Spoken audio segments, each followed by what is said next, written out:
यह कहानी है जोधपुरा नाम के एक गांव की, जहां गायत्री नाम की एक लड़की रहती थी जो कि कॉलेज में पढ़ाई करती थी।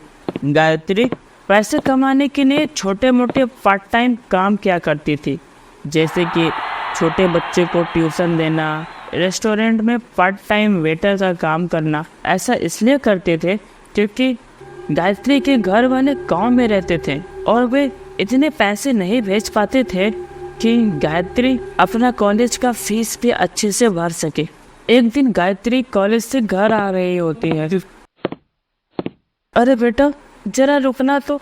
हाँ बोलिए ना आंटी। बेटा मैंने सुना है तुम छोटे बच्चों को कुछ देर के लिए ट्यूशन देती हो और थोड़े दिन संभाल भी लेती हो। हाँ बिल्कुल सही सुना है आपने। आज मुझे एक ज़रूरी काम से कहीं जाना पड़ रहा है और इतनी दूर मैं अपनी छोटी बच्ची को नहीं ले जा सकती। तुम आज रात भर के लिए बस उसकी देखभाल कर सकती हो।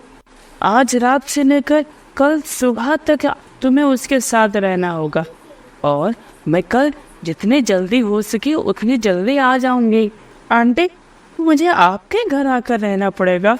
हाँ बेटा, और तुम यदि अच्छे से उसका ध्यान रखोगे तो मैं उसके तुम्हें 5,000 रुपये दूंगी और अगली बार भी मुझे जब भी कोई काम आएगा तो मैं तुम्हें ही बुलाऊंगी। ठीक है आंटी, मैं शाम में आ जाऊंगी। और वह अपने घर चले जाती है। वह बहुत ज़्यादा खुश थी, यह सोचकर कि उसे एक रात बच्चे को संभालने के लिए 5,000 रुपये मिलेंगे, जो कि उसे बहुत सारे बच्चों को पढ़ाने के बाद मिलते थे। अरे भगवान आपकी दया है। एक काम करती हूँ, जल्दी कॉलेज के सारे होमवर्क कर लेती हूँ, उसके बाद बच्चे को संभालने भी तो जाना है। शाम होते ही वह उसके घर चली जाती है। अरे गायत्री कितना सही समय पर तुम आई हो। अभी तो मैं निकल ही रही थी। अच्छा ठीक है आंटी, वैसे आपकी बेटी है कहाँ? मैं तो भूल ही गई। मेरी बेटी का नाम चुन्नी है और चुन्नी अपने ऊपर वाले कमरे में ही रहती है। उसे किसी से ज़्यादा बातें करना पसंद नहीं। आंटी वो खाना क्या खाएगी? खाना गेट के नीचे से देना। गायत्री चाहे कुछ भी हो, मेरे बेटी का कमरा मत खोलना और सिर्फ खाना देने ही उसे जाना। गायत्री को आंटी की बातें बहुत अजीब लगती है, लेकिन उससे वह ज़्यादा कुछ पूछ नहीं पाई और आंटी चली गई। फिर गायत्री अपने कमरे में चली जाती है और किताबें पढ़ने लगती है। तभी आधी रात को गायत्री को चुन्नी की आवाज़ आती है। वह बहुत ज़्यादा घबरा जाती है। तभी गायत्री दरवाजे के पास जाती है और दरवाजे से आवाज़ आती है, सुनो मुझे यहाँ से बाहर निकालो। अरे जादू, दरवाजे से बाहर निकलने को बोल रही है? नहीं मैं ऐसा नहीं कर सकती। इसकी माँ ने तो मुझे मना किया था गेट खोलने को। अरे मुझे यहाँ से बाहर निकाल दो प्लीज, कोई मेरी बात सुनो। ये तो बहुत छोटी बच्ची की आवाज़ है, शायद इसे अंधेरे में डर लग रहा है।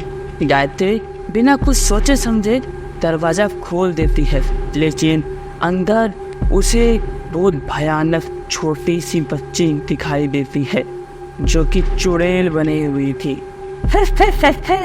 तुझे मेरे माँ ने यहाँ रोका था ना, ताकि तुम मेरा ध्यान रख सके।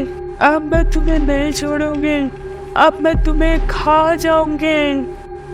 नहीं मुझे जाने दो, मेरी कोई गलती नहीं है। मैंने तो बस पैसे कमाने के लिए ये सब किया था। मुझे तो ये भी नहीं पता था कि तुम एक चुड़ैल हो। जाने दो। ये सब सुनकर चुड़ैल का गुस्सा थोड़ा शांत हो जाता है।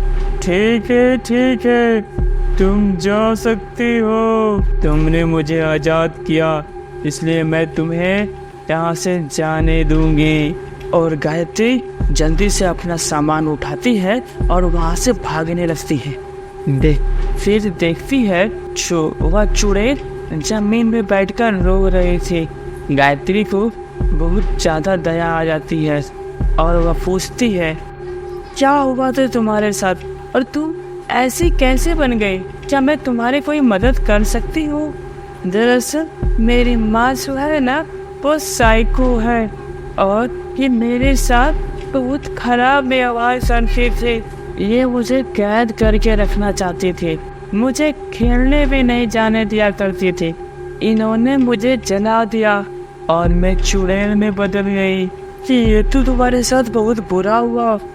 आखिर तुम्हें मुक्ति कैसे मिलेगी?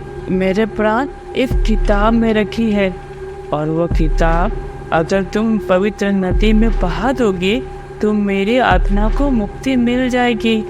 गायत्री वह किताब ढूंढती है और उसे नदी में बहा देती है, जिससे छोटी चुड़ैल की आत्मा को शांति मिल जाती है। धन्यवाद दोस्तों।